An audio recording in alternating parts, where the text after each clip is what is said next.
वो कहते हैं ना कि कभी किसी को इतना मत चाहो कि उसके जाने के बाद तुम खुद को ही खो दो। तुंग तुंग के साथ भी कुछ ऐसा ही हुआ। अब उसका साथ ही कोई इंसान नहीं, बस सिगरेट और शराब है। वो हर कश में थोड़ा खुद को जलाता है, हर घूंट में थोड़ा खुद से दूर होता है। उसकी कहानी शब्द नहीं, दर्द है, और उसकी इस बर्बादी का राज तो आपको इस वीडियो के अंत में ही समझ आएगा। सालों बाद तुंग तुंग का लंगोटिया यार राय स्टार, जो शहर में पढ़ाई करने गया था, गांव लौटा। उसने जब तुंग तुंग को इस हालत में देखा तो वो अंदर तक हिल गया। उसने तुंग तुंग से बहुत बात करने की कोशिश की, लेकिन तुंग तुंग चुप रहा। राय स्टार समझ गया कि बात गहरी है। वो सीधे तुंग तुंग के घर पहुंचा और उसकी माँ से पूछा, माँ, तुंग तुंग की ये हालत कैसे हो गई? पहले तो वो ऐसा नहीं था। तुंग तुंग की माँ की आंखें भर आईं। वो धीमे स्वर में बोली, बेटा, ये सब पिछले 1 साल की बात है। मेरा तुंग तुंग बहुत सीधा सादा था। रोज गांव के चौक पर चाइनीज का ठेला लगाता था। जितनी भी कमाई होती थी उसी में हम दोनों का जीवन बहुत शांति से गुजर रहा था। लेकिन एक दिन उसके ठेले पर एक बहुत ही सुंदर लड़की आई, सानिया। उसने तुंग तुंग से चाइनीज मांगे और तुंग तुंग उसे बस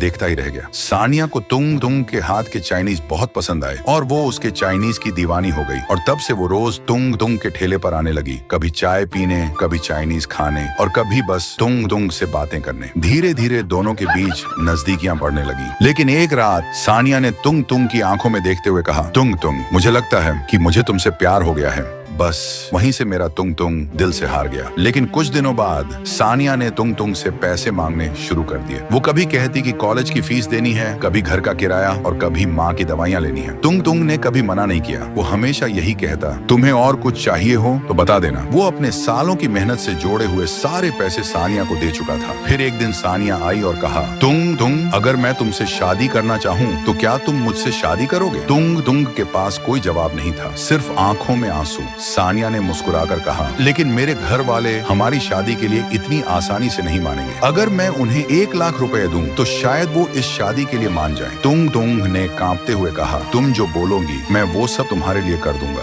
लेकिन वादा करो तुम मुझे कभी छोड़कर नहीं जाओगी। सानिया ने वादा किया कि वो उसे कभी नहीं छोड़ेगी। अगले ही दिन तुंग तुंग को किसी भी तरह 1 लाख रुपए इकट्ठा करने थे। उसने अपना चाइनीज का ठेला बेच दिया, माँ के गहने चुपके से निकाल कर बेच दिए और कुछ पैसे दोस्तों से उधार लेकर वो पूरा 1 लाख रुपए सानिया को दे आया। वो दिन उसकी जिंदगी का सबसे खुशियों भरा दिन था। उसे इतनी खुशी हुई कि पूरी रात उसे नींद नहीं आई। वो बस आसमान की ओर देखता रहा, तारों को निहारता रहा और बस अपनी और सानिया की शादी के सपने सजाता रहा। लेकिन अगली सुबह जो हुआ वो तुंग तुंग ने सपने में भी नहीं सोचा था। तो दोस्तों, अगर आप जानना चाहते हो कि आगे क्या हुआ और तुंग तुंग की ये हालत कैसे हुई तो मुझे फॉलो करके कमेंट करें। पार्ट 2 चाहिए।